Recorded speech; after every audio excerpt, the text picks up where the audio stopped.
ናታን ሰላም የሰጠችውን የአደራ መልእክት ለዳጣ ሰጥቷትም ነበር። ወይዘሮ ማርቲ ባለቤቷን አቶ ደረጀን በጥያቄ አፋጣውም ነበር። ሰላም ጤና ይስጥልን ውድ የተከበራችሁ አድማጭ ተመልካቾች በያላችሁበት ዓለም ጥግ ሰላምታችን ይድረሳችሁ። እንኳን በደህና መጣችሁ።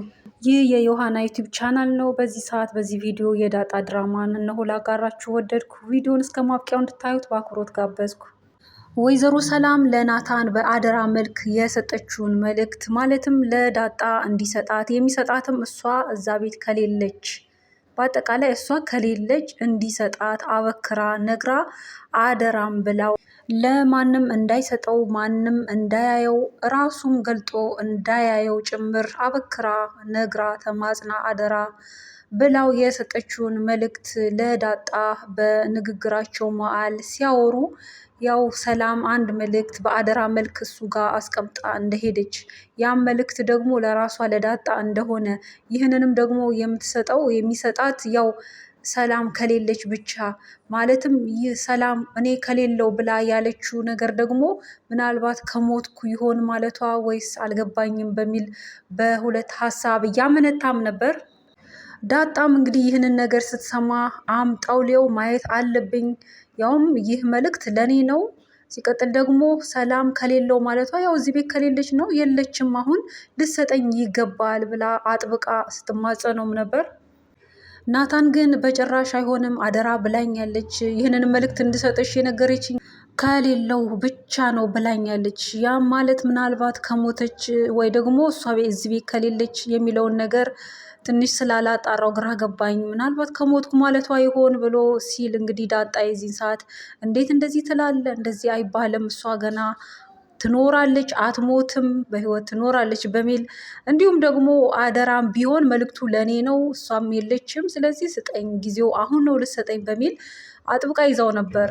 ያው ከዚህ ቀደምም እሷ አደራ ተብሎ ለማንም እንዳትናገሪ ተብሎ የተነገራትን ነገር ለሱ ስላጋራችው በሁለቱ መሀል ደግሞ ምንም ሚስጥር ሊኖር ስለማይገባ ሁለቱም ኦልሬዲ ፍቅረኛሞች ስለሆኑ በዛም በዚህም ምክንያት እንግዲህ ነግራው አሳምናው እሱም እሺ ብሎ በመጨረሻም ያንን መልእክት አምጥቶ እየገለጸው ነው ድራማ የተቋጨው የነበረው።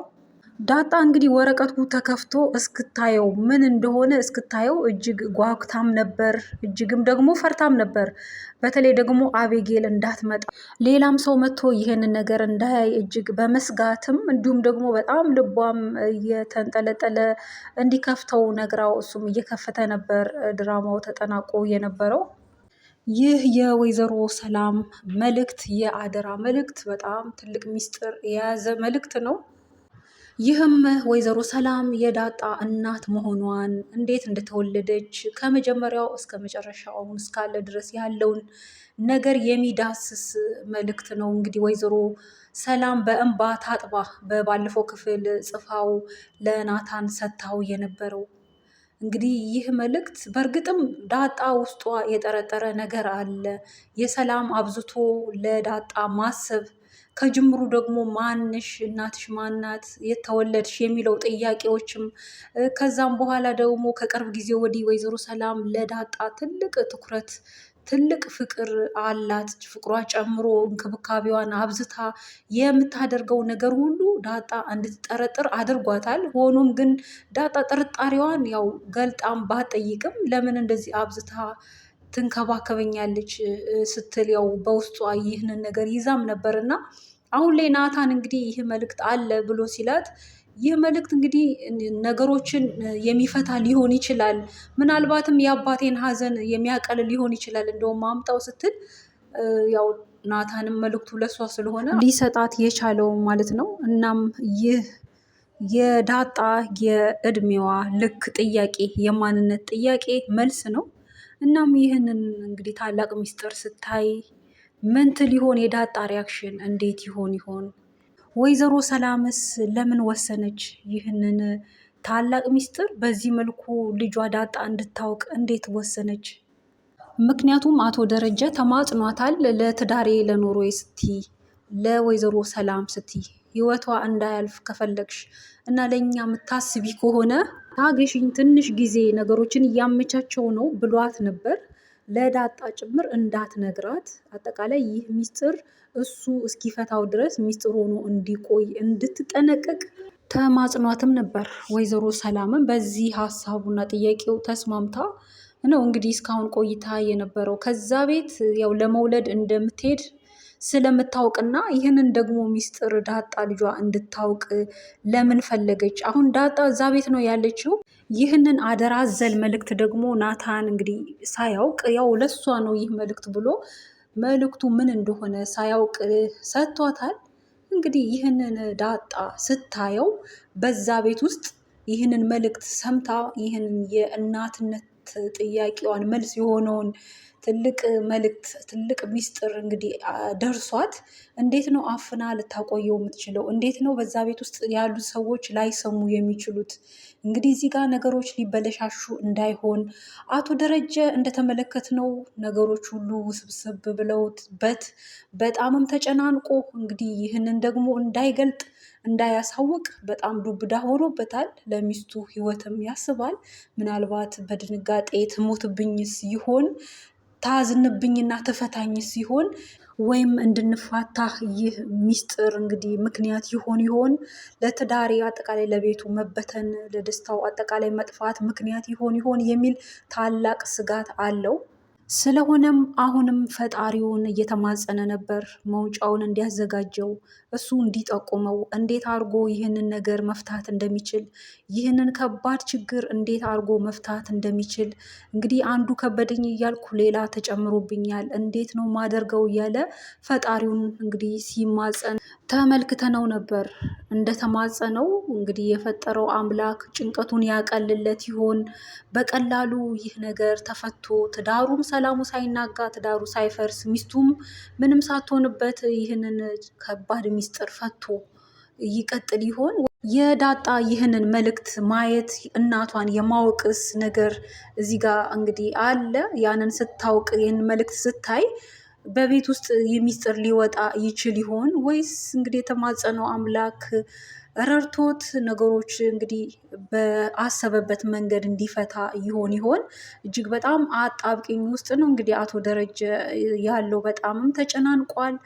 ይህ ሁሉ ጭንቀቱ ይህ ሁሉ መሳቀቁ እንግዲህ ለትዳሩ ካለው ፍቅር ክብር የተነሳ ነው። ባለቤቱን እንኳን ቀና ብሎ ለማየት በጣም ተሳቋል። ከእሷ ጋር እንደ ድሮ እንደ ወትሮ ለመጫወት በቤት ውስጥ እንግዲህ ያላቸው የሳቅ ፈገግታቸው ሁሉ ጠፍቷል። አጠቃላይ ከሱ ጭንቀት የተነሳ ቤቱ ሁሉ ተጨንቋል። ወይዘሮ ማርቲም አጋር እንደመሆኗ እንግዲህ ይህን ጭንቀት ብቻህን አትጨነቅ፣ አንድ የገጠመ ከባድ ነገር እንዳለ ይሰማኛል፣ አጋራኝና ይቅለል፣ ነገሮች ሁሉ እኮ መፍትሄ አላቸው እያለች በብዙ ቃል እያጽናናችው እንግዲህ የመከረችውም እንዲነግራት ልታወጣጣም እየሞከረች ነበር። በተለይ ደግሞ አቶ ደረጀ ተኝቶ በእንቅልፍ ልቡ ሰላም አትንገሪ ሰላም እያለ የሰላምን ስም ሲጠራ እና ሲማፀን አንዴ ማርቲ አንዴ ሰላም እያለ ያለውን ቃልም ስለያዘች ያ ምን ማለት ነው እያለችም ስትጠይቀው ነበር። አቶ ደረጀም እጅግ በመደናገጥ መቼ ምን እያለ እየተንተባተበም ነበር። እንግዲህ በመጀመሪያም እንደዛ ማለቱን ስትነግረው መቃጀቱን በቅጀት ምን ማለቱን ያለውን ነገር ስትነግረውም እጅግ በጣም ደንግጦም ነበር። ያው ቅጀት ነው በድካም መንፈስ እንደዛ እንደዚህ በሚል አልፎ ነበር። እንደገናም ደግሞ አጥብቃ በድጋሚም ይህንን ጥያቄ ስታነሳበት አቶ ደረጀ መደናገጡን መርበትበቱን ቀጥሎም ነበር። በቅጀትም ቢሆን በእንቅልፍ ልብ ብቻ በድካምም የምንቃጀውም ነገር ቢኖር በውናችን ያሰብነው በአይምሯችን ያለውን ነገር ነውና በተደጋጋሚ ወይዘሮ ማርቲ ይህንን ስጠይቀው እንደገና ምን አይነት ማስተባበያ ነግሯት ያልፈው ይሆን ይህንን ከባድ ጥያቄ?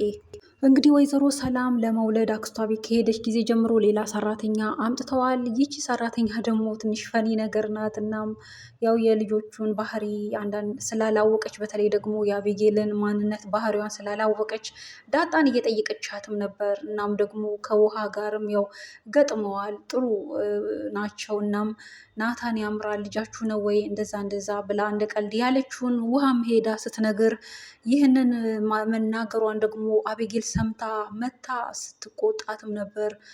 እናም በናታን የመጡባትን ሁሉ እንግዲህ አቤጌል አተውም ገና ሲጀመርም ሳትመጣም ሰራተኛዋ ራሱ ቆንጆ እንዳትሆን እንደዚህ እንደዛ እያለች ነበር ካላት ስጋት የተነሳ ያው ናታን ትወስድብኛለች ከሚል የተነሳ በራስ መተማመን ስለሌላት ማለት ነው።